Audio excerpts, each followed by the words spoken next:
அடிக்கடி டாக்ஸியில் பயணம் செய்பவரா? அப்போ ஃபாஸ்ட் ட்ராக் ஆப்பை டவுன்லோட் செய்து ரூபாய் 50 டிஸ்கவுண்ட் ஆக பெறுங்கள். புத்தாண்டையொட்டி சென்னை வடபழனி முருகன் கோவிலில் ஏராளமான பக்தர்கள் சுவாமி தரிசனம் செய்து வருகின்றனர். கூடுதல் தகவல்களை வழங்குவதற்காக களத்திலிருந்து செய்தியாளர் முருகேசன் இணைந்திருக்கிறார். அவரிடம் கேட்கலாம்.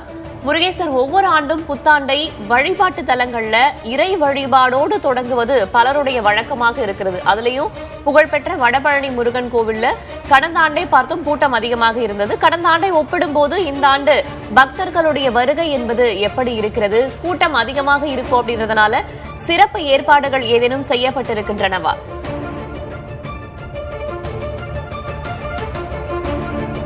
வேதவள்ளி 2023ஆம் ஆண்டுக்கு விடை கொடுத்துவிட்டு 2024ஆம் ஆண்டு ஆங்கில புத்தாண்டை சென்னை மக்கள் கோலாகலமாக கொண்டாடி உருவாக்கியிருக்கார்கள். இந்த சூழ்நிலையில் சென்னையில் உள்ள பொதுமக்கள் அனைவருமே கோயில்களிலும் தேவாலயங்களிலும் சிறப்பு வழிபாடு செய்ய சிறப்பான ஏற்பாடு செய்யப்பட்டுள்ளது.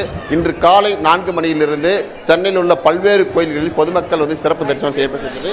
தற்போது நாம் இருக்கக்கூடிய பகுதி சென்னை வடபழனியில் உள்ள முருகன் கோயில் இருக்கிறோம். இந்த பகுதியில் பார்த்தீங்கன்னா வழக்கமாக ஒவ்வொரு ஆண்டும் கோயில்களில் உற்சாகமாக பொதுமக்கள் சாமி தரிசனம் செய்வதற்கும் வெளியே பார்த்தீங்கன்னா ஆயிரக்கணக்கான மக்கள் சாமி தரிசனம் காத்திருக்கிறார்கள்.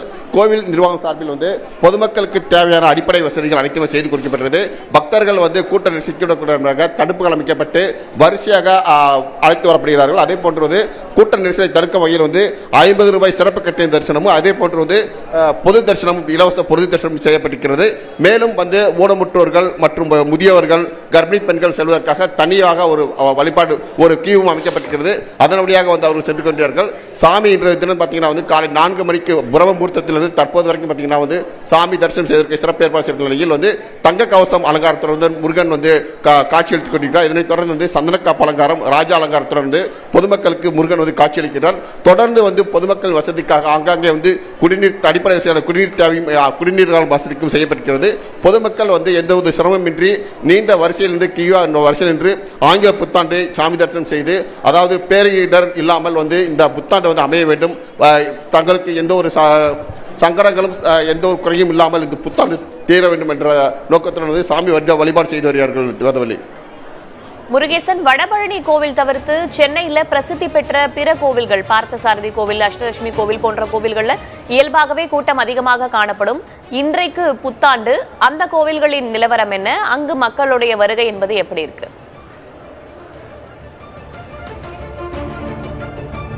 ஒவ்வொரு ஆண்டும் புத்தாண்டு தினத்தை ஒட்டி அதிகாலை 4 மணிக்கே பக்தரின் வசதிக்காக சிறப்பு வழிபாடு செய்யப்படுகிறது. அதே போன்று இந்த ஆண்டு சிறப்பு வழிபாடு செய்யும் நிலையில் பார்த்தசாரதி கோயில் அதிகமான கூட்டம் காணப்படுகிறது. 4 மணிக்கு 4:30 மணியிலிருந்து பக்தர்கள் வசதிக்காக சிறப்பு தரிசனத்துக்காக ஏற்பாடு செய்யப்பட்டிருந்தது. அதே போன்று மயிலாப்பூரில் உள்ள கபாலீஸ்வரர் கோயில், அஷ்டலட்சுமி கோயில் உள்ளிட்ட பல்வேறு கோயில் பொதுமக்கள் தங்கள் வீடுகள் அருகாமையுள்ள கோயில்களுக்கு சென்றோ அல்லது தங்களது இஷ்ட தெய்வத்திற்கு வழிபாடு சென்று புத்தாண்டை கொண்டாடுவதும் வழக்கம். அந்த வகையில் இன்றைய தினம் வடபழனி முருகன் கோயில் உட்பட பல்வேறு கோயில்களில் பொதுமக்கள் நீண்ட கியூ வரிசையில் நின்று பொறுமையாக இருந்து சாமி தரிசனம் செய்தவர்கள்.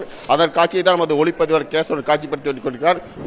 கடந்த ஆண்டு நிறைய இயற்கை பேர்கள் நடைபெற்றது. எனவே பேரிடர் இல்லாமல் வரக்கூடிய ஆண்டு தங்களுக்கு மிகவும் அமைதியான ஒரு ஆண்டாகவும் சந்தோஷமான ஒரு ஆண்டாகவும் அமைய வேண்டும் என்ற நோக்கத்துடன் பக்தர்கள் பொறுமையாக இருந்து சாமி தரிசனம் செய்வதை நம்மால் காண முடிகிறது. வேதவள்ளி, ஆட்டம் பாட்டம் கொண்டாட்டத்தோடு 2023ஆம் ஆண்டிற்கு விடை கொடுத்துவிட்டு 2024ஆம் ஆண்டை வரவேற்க மக்கள் தயாராகி வரும் நிலையில் தற்போது இறை வழிபாட்டோடு 2024ஆம் ஆண்டை மக்கள் வரவேற்று வருகிறார்கள். தகவல்களுக்கு நன்றி முருகேசன். அடிக்கடி டாக்ஸியில் பயணம் செய்பவரா? அப்போ ஃபாஸ்ட் ட்ராக் ஆப்பை டவுன்லோட் செய்து ரூபாய் 50 டிஸ்கவுண்ட் ஆக பெறுங்கள்.